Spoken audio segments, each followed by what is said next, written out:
Alors voilà, j'ai eu un petit bug avec mon téléphone, donc je reprends. Donc je vous explique, je vais vous montrer comment on cale une distribution. Donc vous voyez, en fait, sur le pignon de chaîne de distribution, vous avez un trait là. Hop. Vous avez un trait là et un trait vers le haut. Donc en fait, il faut que les deux traits soient alignés au niveau du carter et le trait du haut il soit vers le haut pour caler une distribution.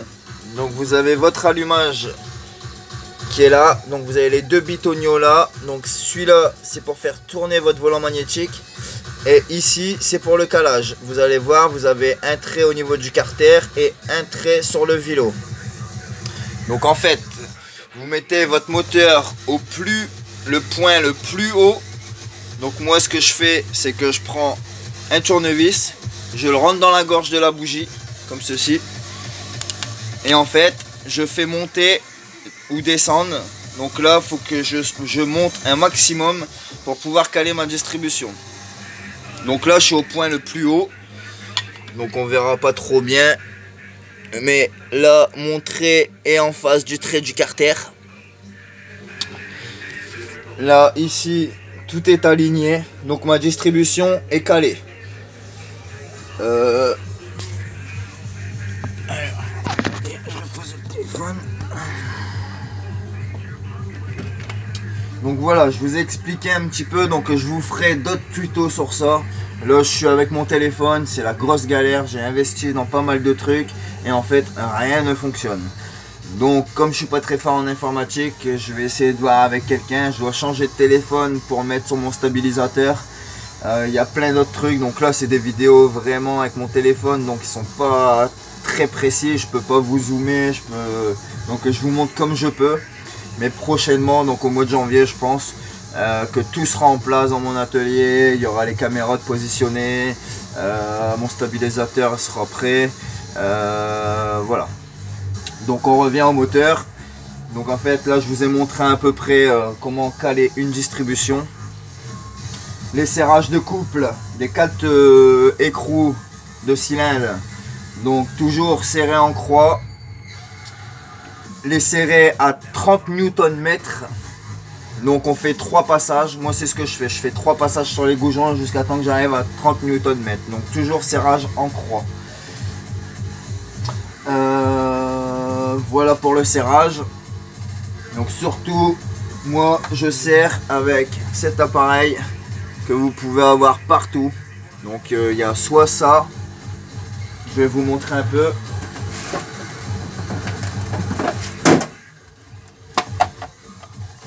Donc celui-là c'est le petit, il va jusqu'à 30 Nm.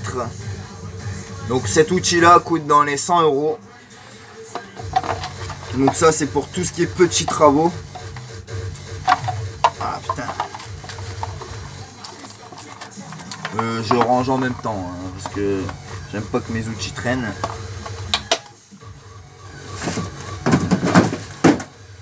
Et celui-là c'est de 30 Nm. Ah je sais plus combien, je crois que ça doit être de 30 à 60 Nm. Donc voilà avec ceci. Donc ça vous pouvez le trouver sur internet. Donc prenez pas de la sous-marque Wish ou quoi que ce soit parce que vous serez déçus sur votre serrage.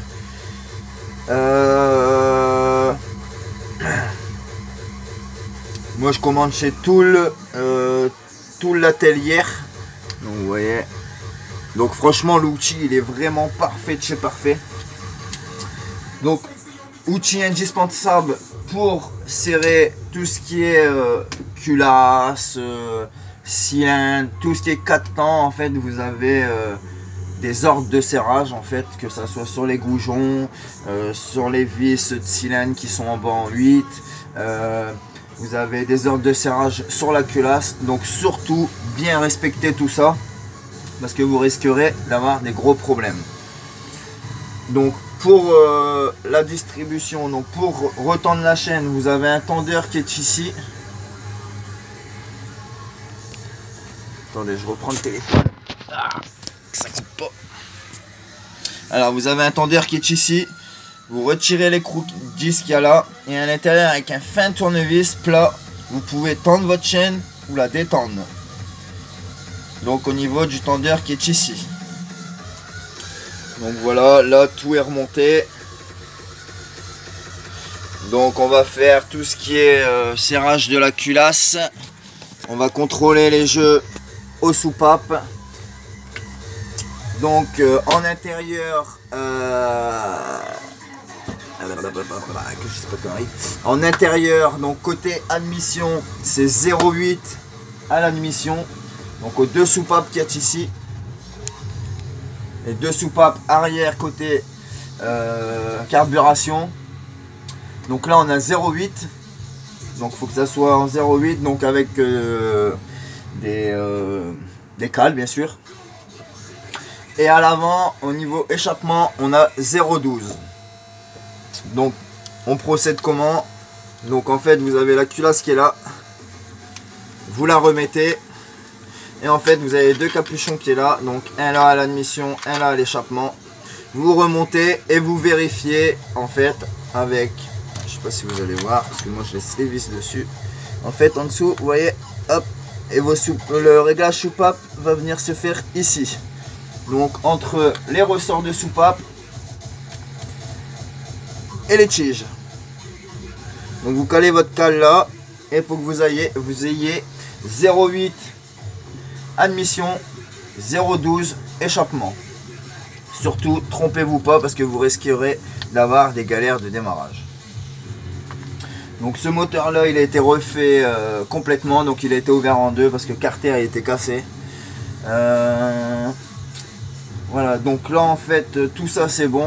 J'ai un petit problème au niveau de derrière. En fait au niveau du sélecteur de vitesse, en fait derrière le sélecteur, en fait vous avez un rond avec deux cales plates montées sur ressort. En fait quand j'ai remonté, les deux cales sont tombées et j'ai pas fait attention comment ils étaient positionnés. Donc en fait j'ai un petit problème sur ça. Comme j'ai pas la partie cycle de ce quad, je suis un petit peu embêté pour pouvoir essayer. Donc en fait le client remontera le moteur et s'il y a un problème, je reviendrai chez lui et je ferai ça sur place quand la machine sera sur le moteur sera sur le cadre. Donc j'aurai pas grand chose, j'ai juste un carter à retirer et en fait bien remettre ces deux petits plats en fait avec un ergot à l'intérieur qui sont montés sur deux ressorts sur un petit rond comme ça. Donc là je les ai mis comme moi je pense qu'ils doivent être, mais est-ce que ça va aller? Je peux pas savoir parce que je n'ai jamais démonté cette pièce. Là les ressorts ils ont fait cling et en fait tout est tombé sur mon établi, donc j'ai remonté comme je pouvais. Donc voilà pour ce petit problème. Sinon ce moteur franchement est très propre, que ce soit cylindre, le piston, franchement c'est très propre. Ça tourne vraiment bien.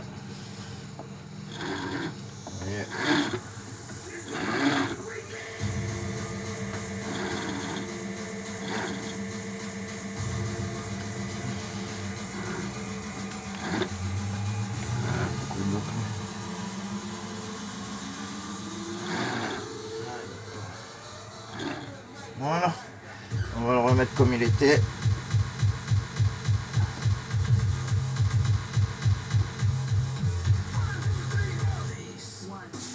Bon, on va faire avec l'autre côté. Donc là, je vais refaire le petit calage. Je vais remettre ma distribution. On remet ça là-dedans.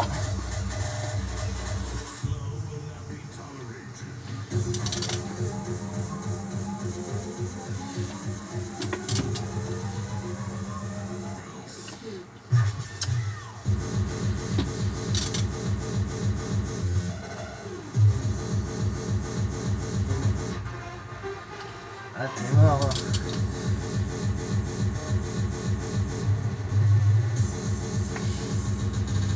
Voilà, là je suis bien aligné, de l'autre côté je suis bien aligné, là je suis au point le plus haut. Donc c'est parfait. Désolé, hein, j'aimerais bien vous faire des zooms et tout. Mais j'ai commandé, mais ça va pas. Je dois changer de téléphone, je dois faire plein de trucs pour le stabilisateur.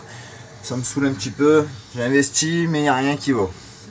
Donc quand on achète un stabilisateur et que sur l'annonce c'est marqué tout smartphone, normalement ça doit être tout smartphone. Là le gros problème c'est que c'est pas tout smartphone. Donc en fait le stabilisateur que j'ai acheté marche avec des téléphones comme le Samsung le Samsung S20, le S10, tout ça. Donc c'est des portables à 800 €. Désolé, je mets pas 800 € dans un téléphone. Moi je m'en sers en mécanique, j'ai mes mains toujours pleines de graisse, j'ai des outils un peu partout, les téléphones ils tombent. Donc je mets pas ce prix là.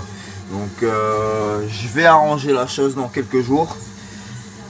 Trouver une autre solution, trouver un portable d'occasion qui me servira que à ça. Mais d'occasion ça me fait un petit peu peur parce qu'il y a beaucoup de téléphones volés et tout, donc j'ai pas envie de me faire avoir sur ça. Bon bref, donc voilà, je vous ai expliqué un petit peu comment ça se passe au niveau de réglage de la distribution sur un 300 Adli. Donc en fait je vais essayer de vous donner énormément de vidéos sur YouTube sur ces moteurs. Parce que j'ai guetté un petit peu et en fait il n'y a pas beaucoup de personnes en fait qui ont fait des vidéos sur ces moteurs, comment caler la distribution, comment régler les soupapes, etc. J'ai regardé un petit peu hier pour voir si les gens mettaient des vidéos. Il n'y en a pas beaucoup, donc je vais essayer de vous faire énormément de vidéos sur ces moteurs. Ça sera pas le premier, ce sera pas le dernier que je vais rentrer. Voilà les amis, donc on va faire ça. Donc là je vais vous laisser, je vous ai montré un petit peu, moi je vais finir. Je vous montrerai, je vous referai une autre vidéo pour le réglage de soupape. Donc voilà pour la partie calage de distribution sur un 300 Adli. Bon, n'hésitez pas à vous abonner, liker un maximum et je vais régler le problème aussi des commentaires, parce que j'aimerais bien avoir des commentaires des gens. Mais j'ai essayé plein de trucs, pareil, j'ai pas réussi à mettre les commentaires, donc je suis pas très fort en informatique. J'ai beaucoup de capacités en mécanique, moto, quad, voiture, mais tout ce qui est informatique, désolé, je suis pas très fort. Donc voilà les amis, donc n'hésitez pas à vous abonner, à liker, parce qu'il me faut 1000 abonnés pour que je puisse vous faire des lives, parce que là je fais que des vidéos, c'est chiant. Donc j'aimerais bien vous faire beaucoup de live quand je vais reprendre le run, la piste et faire des lives pour vous montrer ce qui est la mécanique 2 temps, 4 temps sur toute machine. Voilà les amis, bonne journée à vous et n'oubliez pas, abonnez-vous, salut.